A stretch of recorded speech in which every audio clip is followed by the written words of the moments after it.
Welcome to another Longmire Posse podcast edition of Wolf's Den Interviews. You probably thought we were done, but we haven't even started yet. In keeping with our antagonist theme, Pamela has brought Zahn McClarnon on. Hey guys. Hi, Zahn. Thank you so much for joining us. Of course. It's going to be great fun to talk to you. Yeah. How are you guys? Oh, we are fantastic. Especially to have you here. Yes. Glad to be here. So, let's get the big one out of the way. What do you think Matthias actually thinks of Walt? I think that Matthias is a principled man, and I think he has a lot of respect for Walt. He really does. He understands what Walt's got to do for his job, and he's another lawman as well, and I think he has a lot of respect for Walt. He just doesn't, he shows it in his offhand ways, that's all. In his quiet ways. In his quiet ways. In his uptight, mean ways, he shows it. Like shooting at the tire so that he can't travel, yeah. Hey, he could have shot him in the leg. That's true. That's true. I respect him enough to shoot his tires out. Yes, there you go.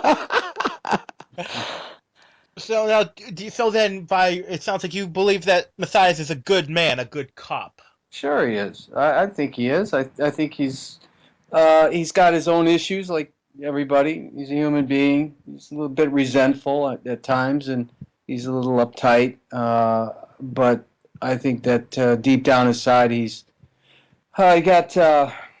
very principled. I think he cares deeply about what goes on the reservation, and pretty much is by the book. He's made a couple little slip-ups and, done some things, in an offhand way. But, I think he's a good person, yes. I think, unfortunately, we haven't really explored too much about Matthias, and maybe one day we will if we get another season. Who knows?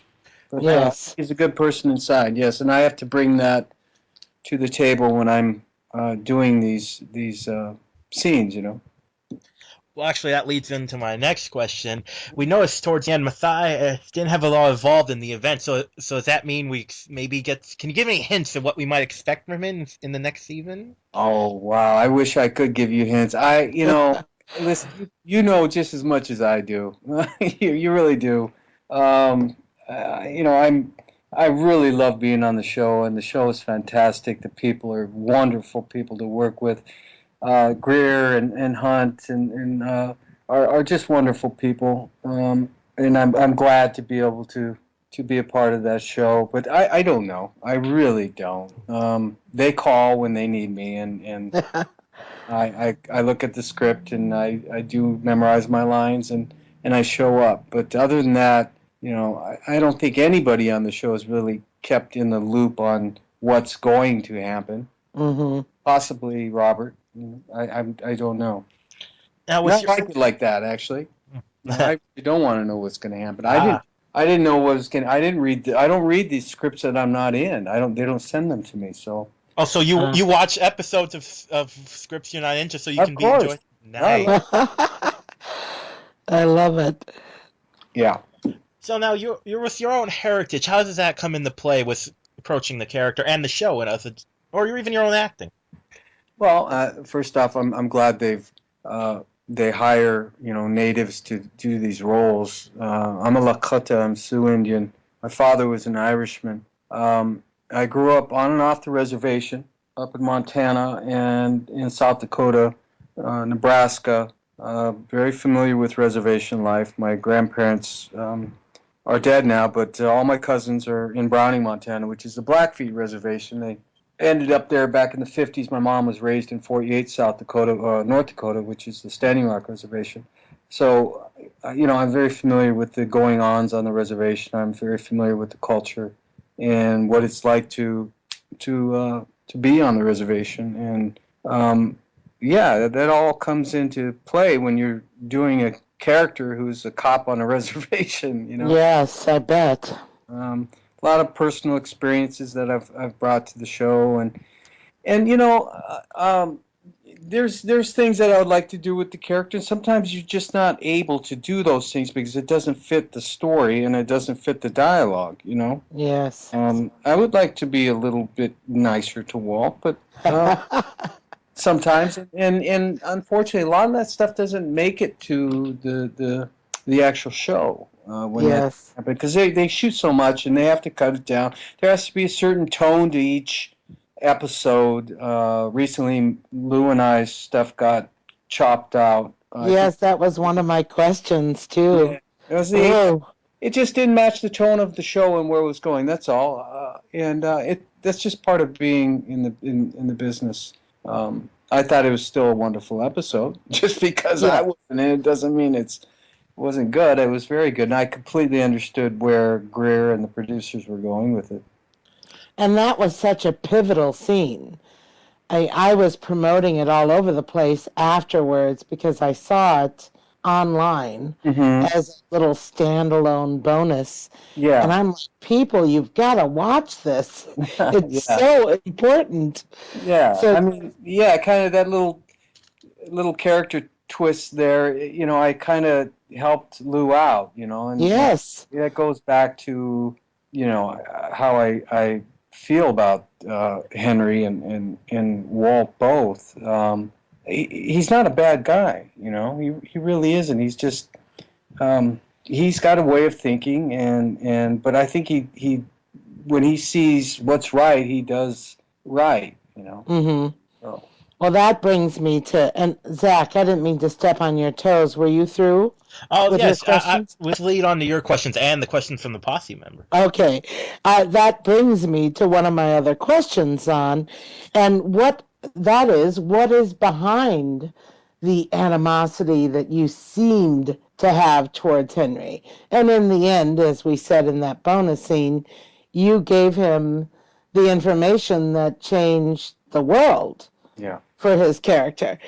But it's portrayed often in the show that you have great animosity for him. So I was wondering, in your idea of a backstory or in areas that maybe hit the cutting room floor, is there any explanation for what that animosity is based on?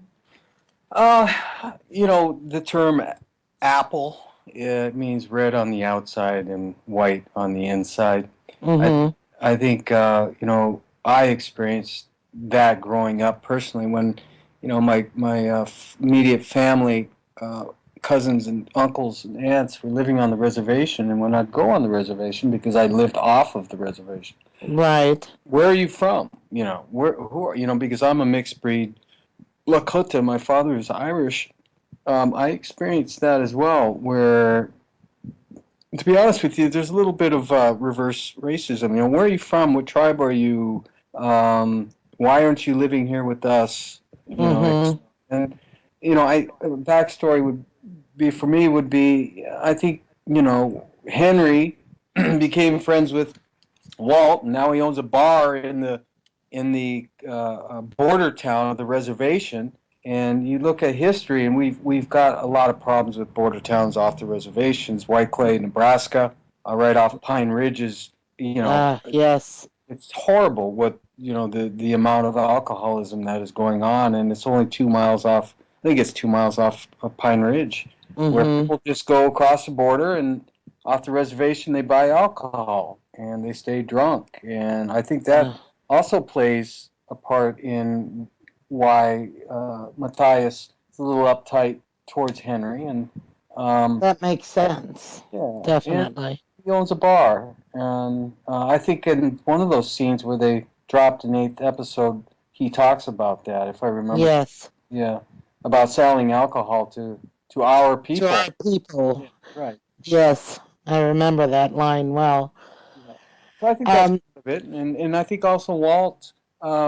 Walt is just what we say in Lakota is Washichu, which means basically that means one who takes the fat. I'm not saying Walt is greedy, but that's the definition for Washichu, or white man. mm-hmm. And I think there's a little, just from history of what's happened, the suppression of the Native Americans. I think that plays a role in how Matthias feels about Walt, the local sheriff. And listen, Walt's always coming on the reservation, right? And he's always Absolutely. so. I got a little animosity towards him, of course. Zach, do you remember I was defending Matthias during the podcast episode where we talked about that Longmire episode where Walt and the Ferg ended up coming on the reservation property and tried to take the remains from the supposed site of David Ridge's ashes. Right. And I was defending Matthias at that point, saying, well, yeah, of course he's peeved. Look at Walt. Yeah. Walt goes on without permission. Branch went on without permission, Yeah. He's always doing that. Sure. So, absolutely, I could see that. Yeah, and they're doing illegal acts. And I think, again, Matthias is a principled man. Although in one of the episodes, I think it was the first season, when I moved the body and stuff. Yes. But I still did it for, I think, the right reason I moved that body, if I remember correctly, because I needed somebody else to investigate it. Right. I didn't want to lose my job. But I think he's just a very principled guy, and I think he has a strong, he knows what's right and wrong. Mm-hmm. And he sticks to his guns. Yeah. Well, in a way, Matthias and Walt are similar in some respects. Very similar. I wanted to chat a little bit about your childhood. You talked about where you lived in different states, but I read that your father worked for the National Park Service. And did you actually live on National Park Service lands? I did. I grew up, the first 11 years of my life were spent in Glacier National Park, which is about 20 miles from Browning, Montana, which is the Blackfeet Reservation where my grandparents. Right. Then I lived down in Yellowstone for about 2 years in Mammoth Hot Springs. My dad was a contract specialist for the National Park Service. He started out as a trash truck driver, and he worked his way up through the years, and he retired as a contract specialist for the Department of the Interior. That's wonderful. And what a magical childhood that must have been. Yes, it absolutely was. I feel very, very fortunate for growing up in those beautiful spots. They're just amazing. I think that St. Mary's Lake and Glacier National Park is probably, when I pass away, is where my ashes will be. Oh, yes. It's spectacular. I've really never come across anything as spectacular as that valley in Glacier National Park, Upper St. Mary's Lake. Right. St. Mary's Lake is just gorgeous. And, stunning environment. I didn't know anything different until I moved to Ohio for a couple of years, which was they started a national recreation area in the Cuyahoga Falls Valley.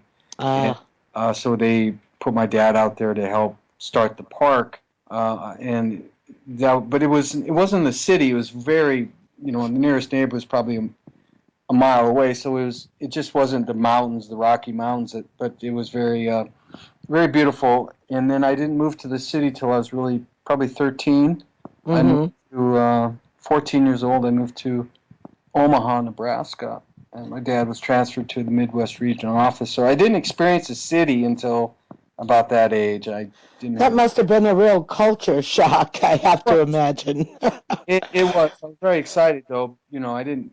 All I knew was, the beautiful nature and mountains and so on and so forth. So moving to the city was very exciting for me, especially at that age. Yes. Junior high school. 14-year-old, yes. So that's when the trouble started. Yeah.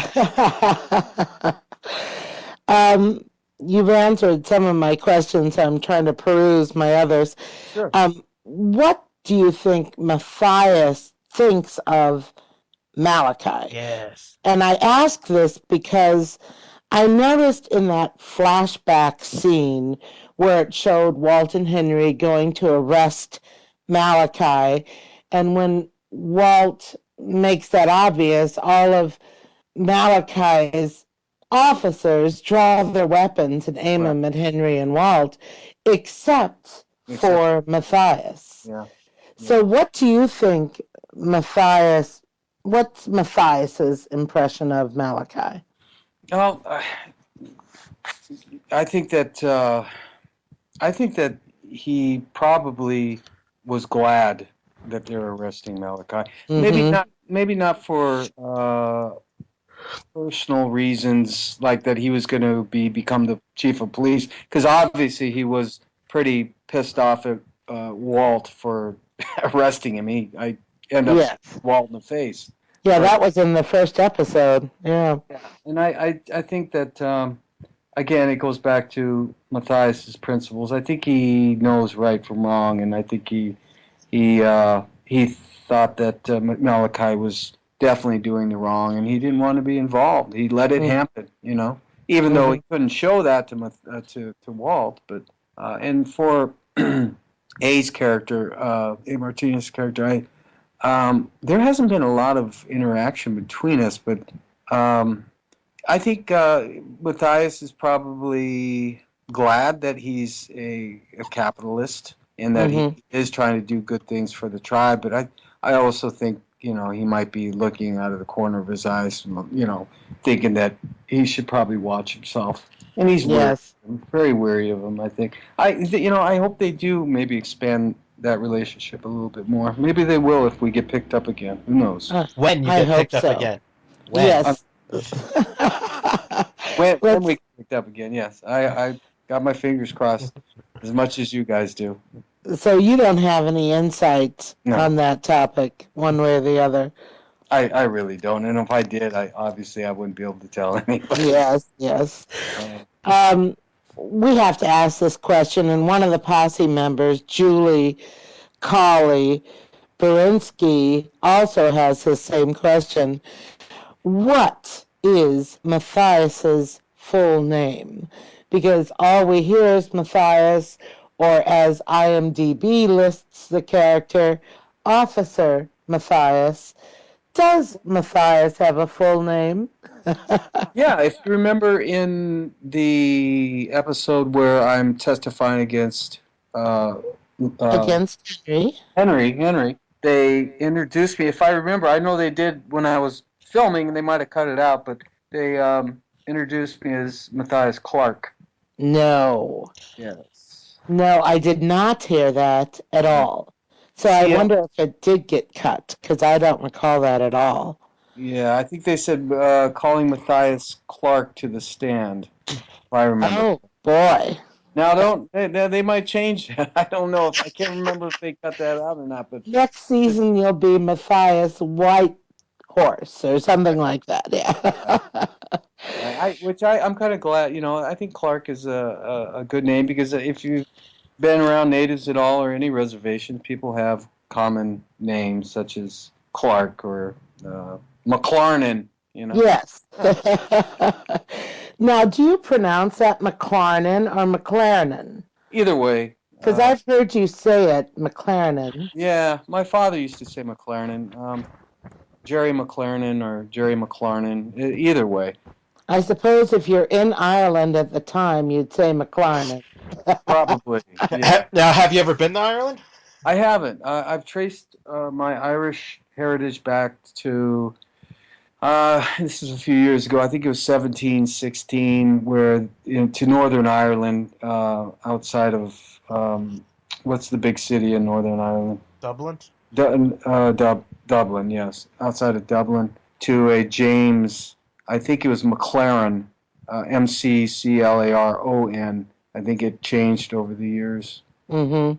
But I was on somebody else's tree, I think one of my relatives' tree, that they got all the way back to 1716. My Northern Ireland. family also traces back to Ireland in the 1700s. Hmm. Yeah, Hey, yeah, we may be distant cousins for all you know. yeah, right. I'm very, very proud of both my heritages. I'm dark. I don't look very Irish, but it'd be a surprise. My brothers look a lot more Irish than I do. But Speaking, yeah, oh, go I'm ahead. sorry. Go ahead. I'm just very proud of both my heritages. That's wonderful. Speaking of brothers, though, that's why I wanted to jump in there. You actually have a fraternal twin, I understand. I do. Yes. And do you have more than one brother? I have three brothers. Yes. I have Oh, wow. older brother, a twin brother, and I have a younger brother. Oh, how perfect. You guys are sandwiched right in the middle there. Yes, yes. I'm Uh, 4 minutes older than my twin. well, of course, that makes sense then. Now, does any of your other brothers work in the industry or they're No, completely they don't. uninvolved? No, they one my younger brother owns a business, and my older brother is a musician actually, and plays the blues. Oh, wonderful. My twin brother is in the same business as my younger brother. Yeah. Oh, that's great. Yeah. Now, are they in the same town? Your Uh, family still one congregate in the same town, or? yeah, but three of them or two of them are back in Nebraska, and my other older brother lives out here in Los Angeles. Oh, that's great. Yeah. And you're in LA as well, so Yes. Yes, I've that's been here cool. about 20 years now.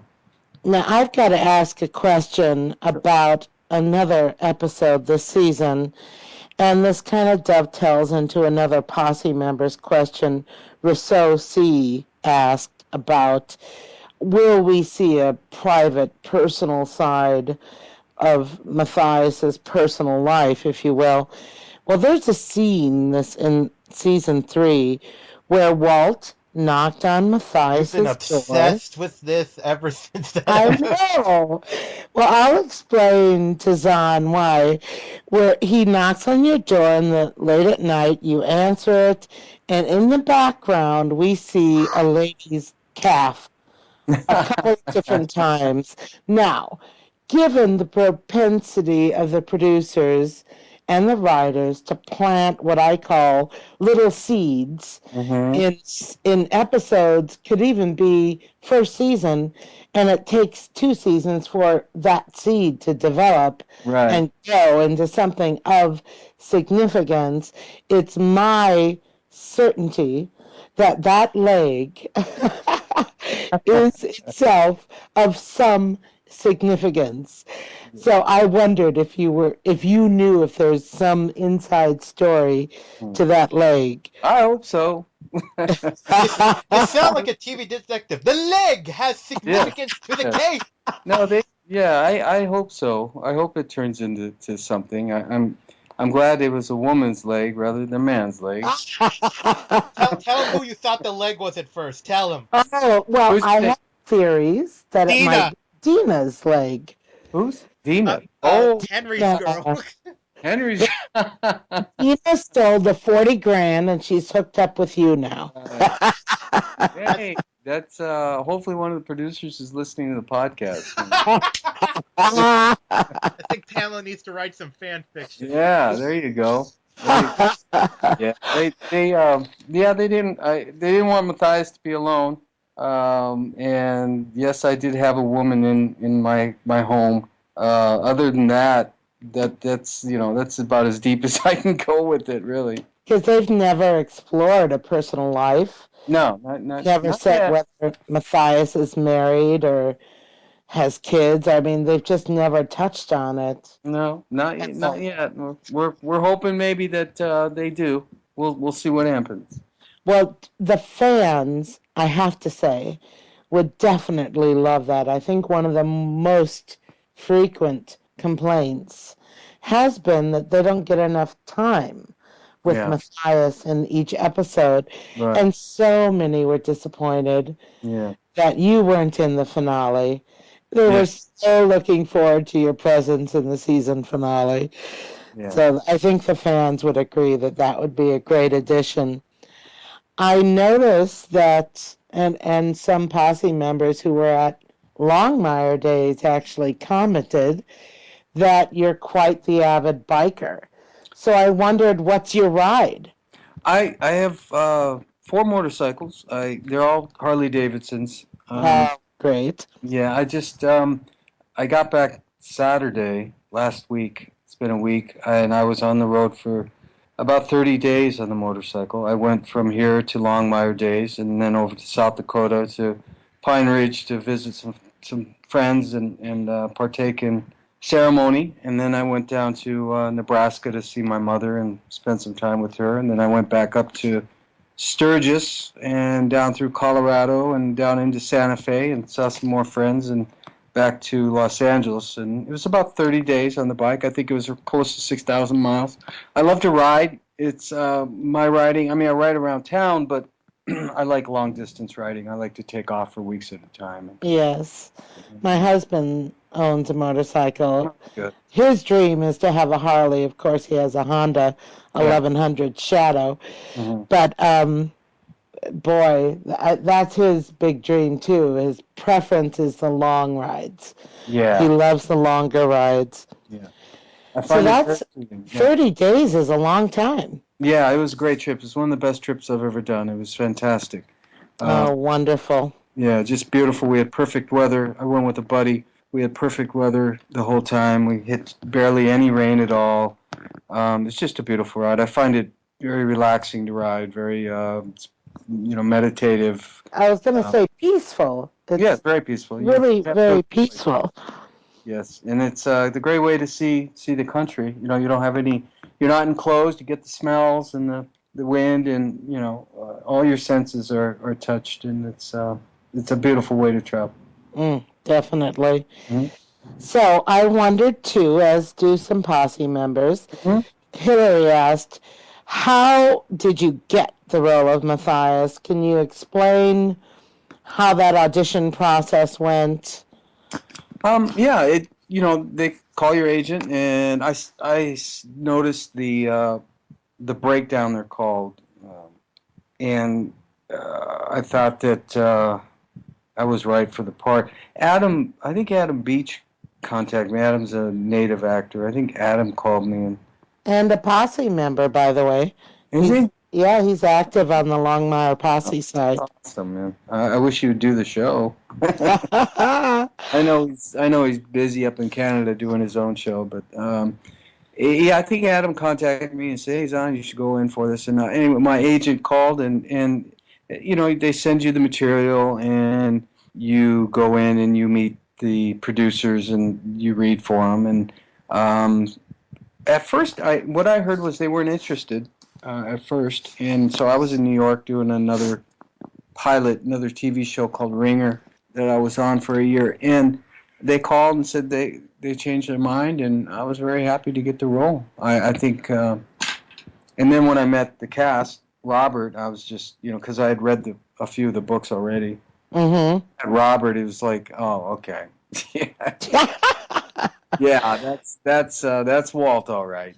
He's just this big hands, just strong, quiet kind of guy. And I said, oh man, this guy's gonna be great. And sure enough, he's so wonderful in that role. The embodiment of Craig's Walt Longmire, definitely. He really is, and that's because Greer and Hunt, they knew what they were doing, and they went with not necessarily a no-name actor, but they went with Robert, who is not very well known in the States. He is now, but it's just amazing. When I met him, I was like, wow, they really did their job on this one. So.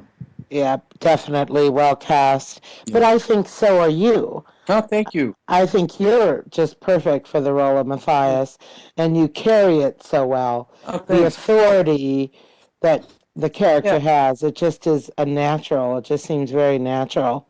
I've got, I know about every native actor in the business. So, they're all friends of mine, every single one of them. And you see them at auditions and you talk to them about the auditions. You see them after the auditions. And, you always have in mind, well, this friend could do this part and, this other friend could do this part. So you got to remain objective about it. I'm glad I got the part. I'm extremely happy that I got the part. I've just enjoyed this last few years so much, but I just could see other people doing it as well, and you know what I mean. You just got to remain objective about it. Sure. Other people could have done the role too. Speaking of other Native American actors, Hmm? I wondered, is there some association of Native American actors? I mean, There that used to work be. to promote. There used to be. There used to be called the. Oh, it was called the. This was back in the '90s. It's disbanded. It was a group of natives. They had a book of all the native actors throughout the United States, and the American Indian. I can't remember the name of it. A lady. I think she was. Actually, I think she was Cheyenne. Her name was Bonnie Paradise.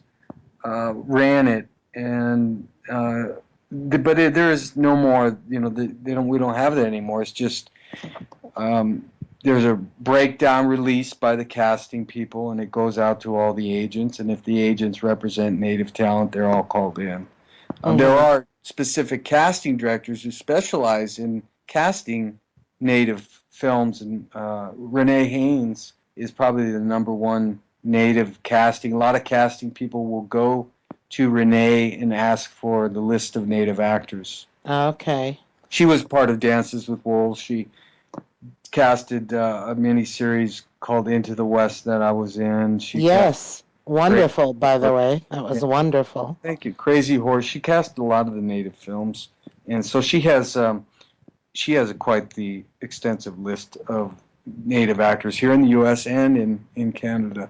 So And I wondered that in part because I do see a dearth of positive imagery on television in the United States.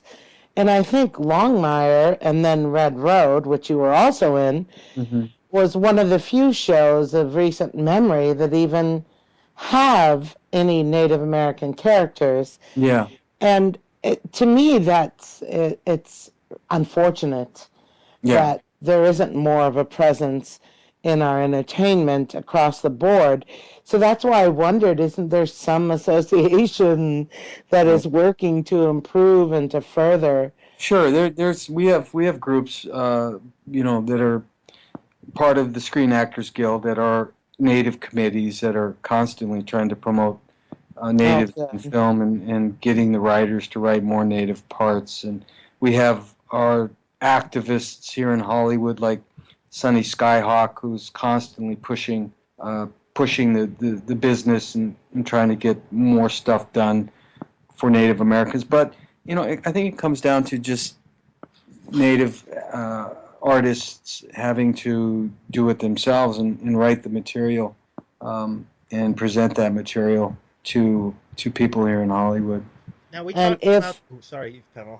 oh, I didn't mean to step, but I was going to say, if there wasn't already this presence in the Walt Longmire Mysteries by Craig Johnson, hmm that probably wouldn't be part of this show either. No, that's Craig is amazing what he's done with those books, and the thing is Craig lives up there in Wyoming, and Yes. he understands the humor that goes on with the between natives, and he understands the culture, and he's one of the few writers that actually gets it and writes it down and really And gets gets it to right. understand it. Yeah, yeah, he really Definitely. does. Yeah, Yeah, Craig. the best thing Craig says, because we were asking about is we asked about the whole Redskin things with baseball. And he says all the stuff Native Americans got going on, that's like at the bottom of the list. They don't. Yeah, yeah, exactly. There's a lot of issues going on other than the mascot issues. Yes, definitely. Now Well, we talked about this with Craig. Do you think you talking about Native American? Do you think we've come a long way since the pretty much having only white people play Native Americans in like the 50s and 60s? Yeah, I think so. I think we've come a long, long way. I think there could be more things can happen in the future. We hope they do improve. But there's a couple different ways of looking at natives playing natives on film and TV. There's the perspective that you're an actor, and if you look Native American, you could do the role. I know a few actors that aren't Native Americans, but they are actors and they look Native American, and I really don't have too much of a problem with that. I mean, Al Pacino's isn't Cuban, but certainly plays a good Cuban, Can, Yes. can I just say I love how I see like people think either real ones or fake wearing Al Pacino. I'm like, hey, you got an Italian on your shirt. He's like, no, he's Cuban. I'm like, no, he's Italian. Yeah. but I think that on the other hand, there's plenty of us out there that are talented enough to do these roles. I really do. I think, and that's changed quite a bit. It really has. And all my experiences that I've had, especially with the people in Longmire, they have just been so open to suggestions, and they have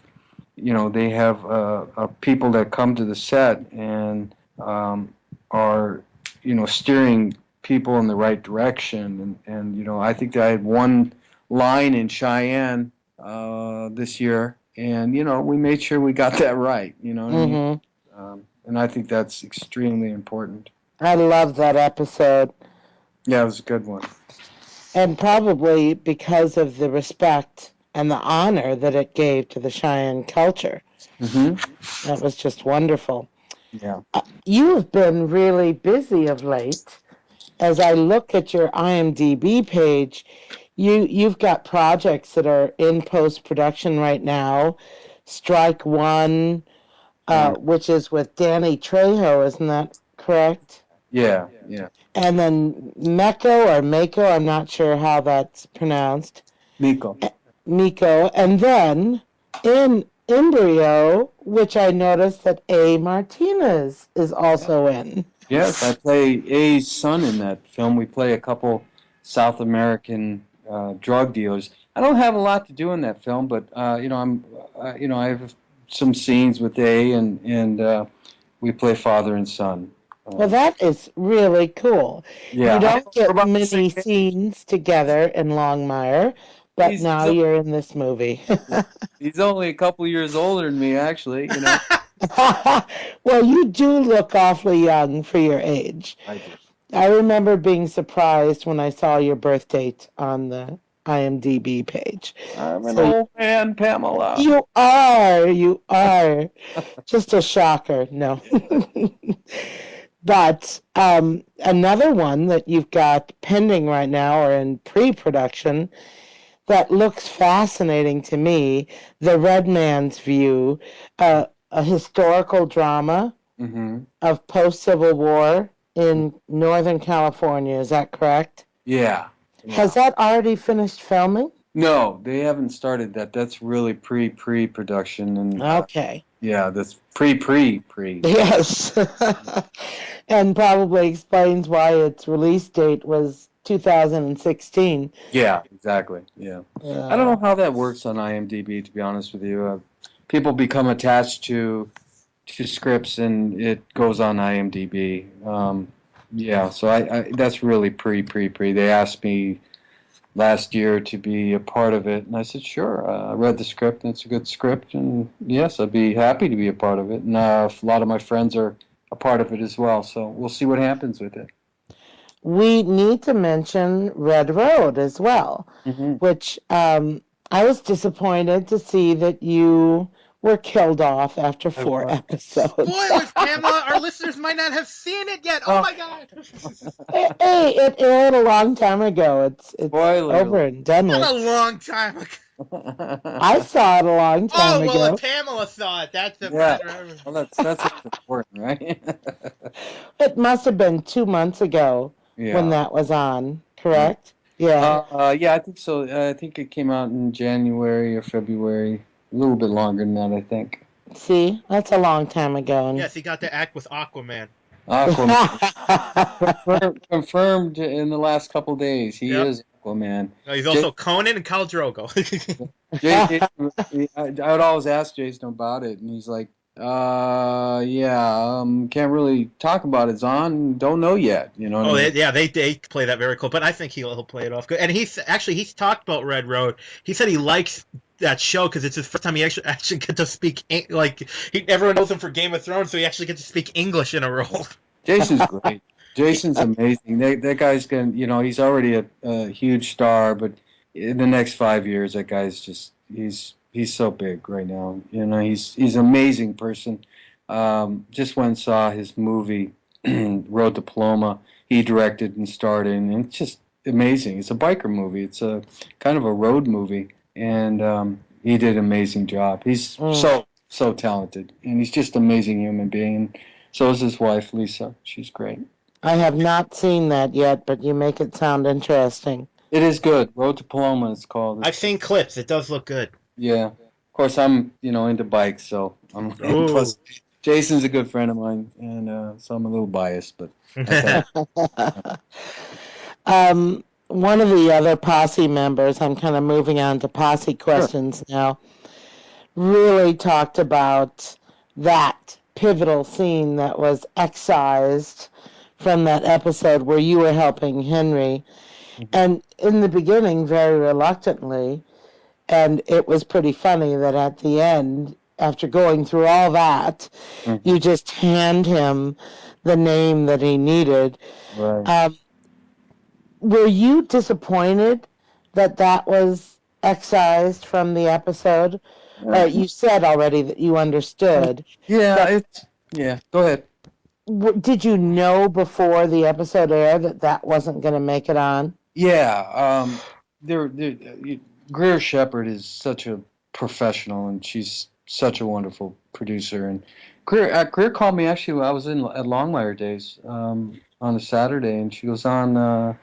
We had to do this, and she explained why, and it completely understandable. Of course, you want your stuff to make it to the screen, but listen, Lou's stuff got cut out too.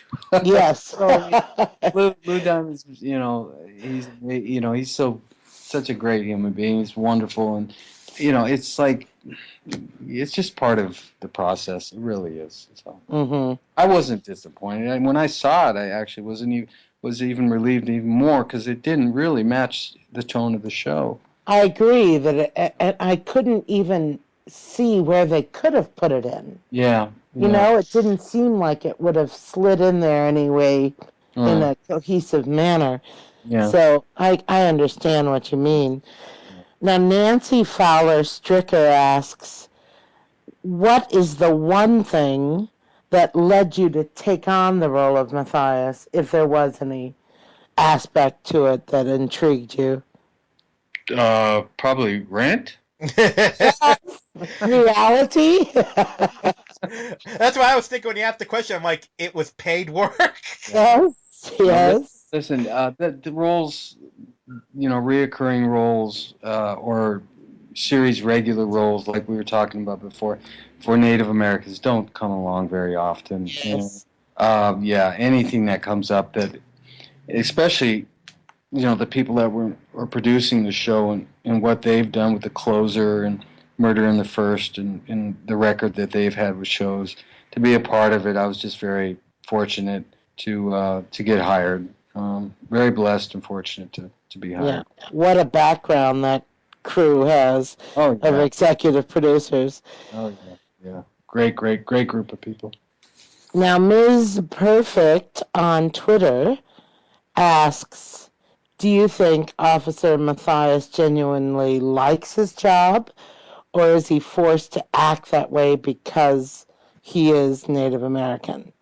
And she asks that because she says there's times that she can see the character leaning both ways. Hmm. Well, good. I'm glad that she's able to see that. That's important. I'm glad that's come across because I think he does. Yes. I really do. We'll see. What's going to happen in next year when they pick this show up again, right? We love the positive questions Yeah. or attitude anyway. So Yes. the final thing I want to say and ask is with our other interviews, we've kind of enjoyed hearing the backstory. Let's call it the imagination Mhm. or the imaginary backstory that the cast members have applied to their characters. Right. I don't know if you've heard Luann's interview, but it was such an enriching description of Ruby that Mm. it actually changed my perception of her and watching her in the final episode. Mm. So, have you manufactured a backstory to Matthias that is just yours, that helps you to play the role a little more fully or a little more richly than the scripts allow you to do? Yeah, I think so. I think we have to. I think it's our responsibility as actors to do that. I don't think it's a extremely detailed background. I think Matthias was born and raised on the reservation, and unfortunately, he experienced quite a bit of discrimination growing up with, going off the reservation within the border towns, and um, parents were most likely uh, both alcoholic, and uh, so he grew up with that in his life, and um, just basically that, and his experiences with the Caucasian world, the white world, haven't always been very pleasing. I think he might have a little bit of, anger, resentment, possibly towards some of the things that happened to him growing up, his childhood, and but he doesn't. He went the opposite way, and he became, instead of becoming a drunk, possibly, or an addict or something like that, he went the other way and joined the force. Probably served in the army, and after the army, he went on the force and became a tribal cop. See, even that little tidbit gives me a different perspective Right. to Right. Matthias, especially the thought of him having served in the military and then coming home and going on the force. I like that picture that creates. And And one final. as Oh, soon go as ahead. he became a tribal cop, he grew his hair out because they allowed him to. Ah. He wanted to be traditional, He wanted to go back to traditional hair length. So Yeah. Now, Sierra Matthews, another posse member, has the final posse question, and that is, well, we kind of talked about this, but what has been your most favorite role of your career, if you could name one, and the hardest role, and if so, why? Uh, the hardest role was probably, to be honest with you, was I don't know. I guess each role has its own hardships, and the Into the West. Speaking Lakota is very difficult. Ah, yes. And I had one word in English that whole series. It was called whiskey, and that stuff was word for word. We had Charlie Watt Buffalo was our advisor on the set, our language advisor, and he would put his thumb up or down, and if it was down, you had to do it again until you got that language correct. And it's hard, I locked myself in my room in a hotel for weeks at a time to learn that language. I grew up around it, and I know songs and I know words, but to sentences, it's very difficult. It's still, I still have one of the scenes even memorized still today that I can't get out of my head. That was very difficult to apply and to focus and to do that. It's like asking somebody who speaks English to learn Mandarin Chinese in 2 weeks. You know what I mean? Oh, definitely. And we're talking about the sounds, the guttural sounds, and the accents on the words, et cetera, and our boss was Steven Spielberg, so it had to be done right. That was a lot of pressure, but we pulled it off, and I thought And well. brilliantly and believably. Yeah, I thought that it was one of the things where I patted myself on the back because I was really worried about doing that. I called my mom, who does speak Lakota, not fluently, but she's pretty good at it, and she could understand conversation. I'm like, Mom, I can't do this. And, she's like, well, you better do it, and you have no choice. They hired you, and it felt good to walk through that. But I also had a hard time with the Red Road character. He's kind of dumb, and Yes. playing dumb is a bit difficult to do. And I was thrown into that job. They hired me 24 hours before we started shooting. You're Another kidding. another actor, unfortunately, was let go before they started shooting, and a buddy of mine actually. And they called me, and I had to fly in I had auditioned for the role, but they thought I was a little bit too old for the role. And Ah, so when they did bring me in, I had 24 hours to basically figure out what I was going to do with that character. goodness. And so it was, and I took some chances, some risks, and I think they worked out pretty well. I got actually a lot of nice things were said to me in the trades about that role. It was a minor role, but I got a nice write-up in the New York Times about it. And that just feels good. When somebody says something nice about your work, it feels so good because Yeah, if someone recognizes it, that's yeah, great.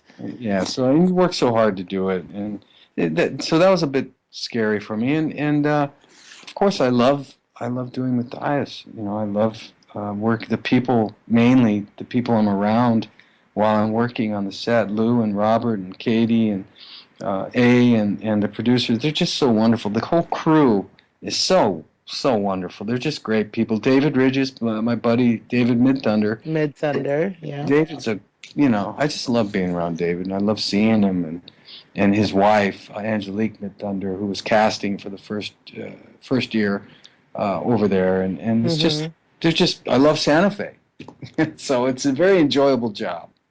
Now, have you done other filming in Santa Fe before, Longmire? Yes, I have. I did a movie down there with the mentalist. What is his name? Uh, Never Forgotten? no, not forgotten. Yeah, yeah, Not not forgotten. Forgotten. And That was shot that's down there. Simon Baker. Simon Baker. Simon. I can't believe I forgot his name. Yes, another Aussie. Yes, yes, yeah, Another Aussie. right. Yeah. Imagine that. I did Comanche Moon down there as well. Okay. Yeah.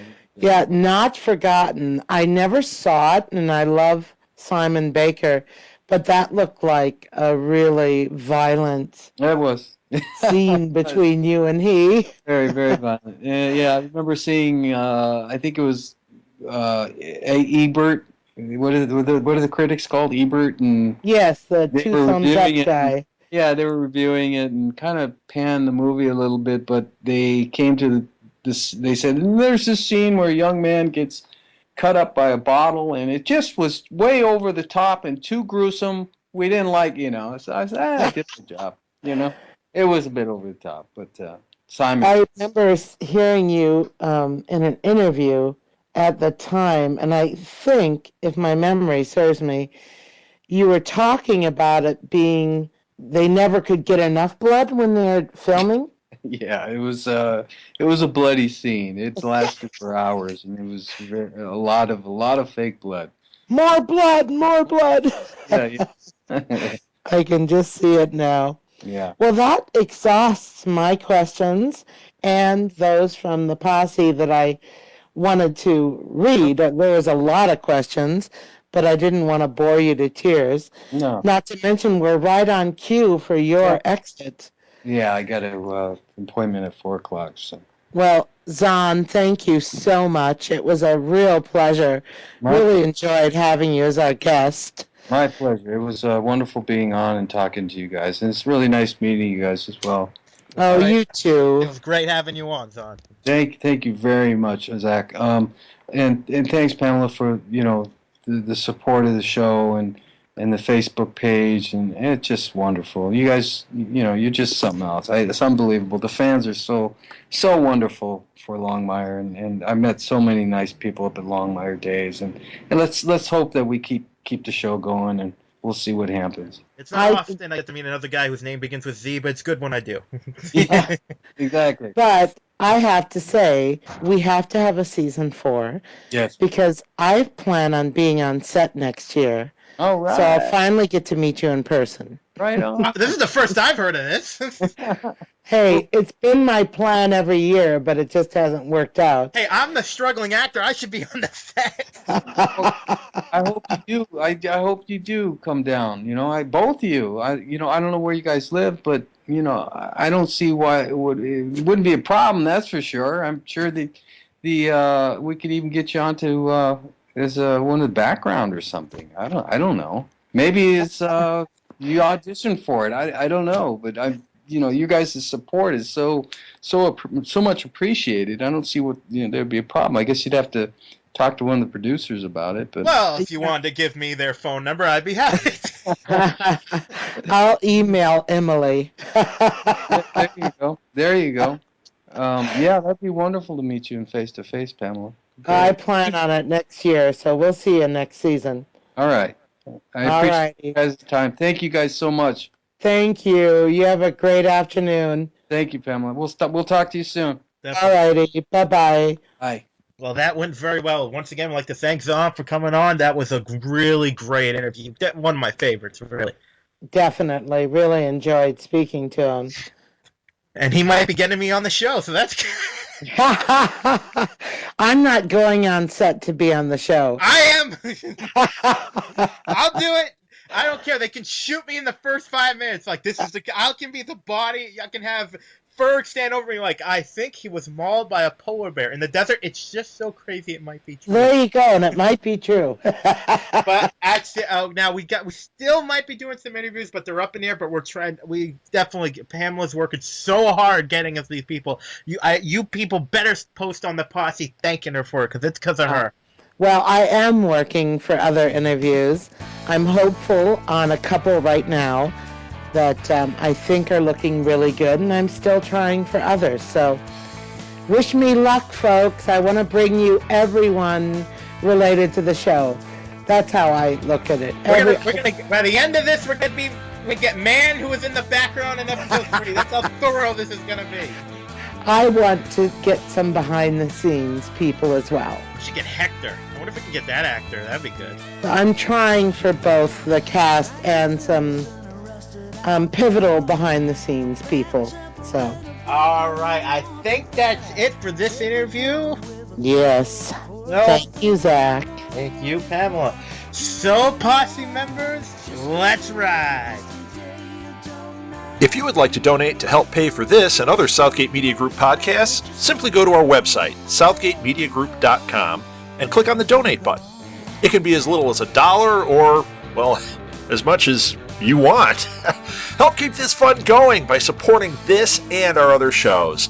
Thanks again for listening, everyone. You're the best fans in the world.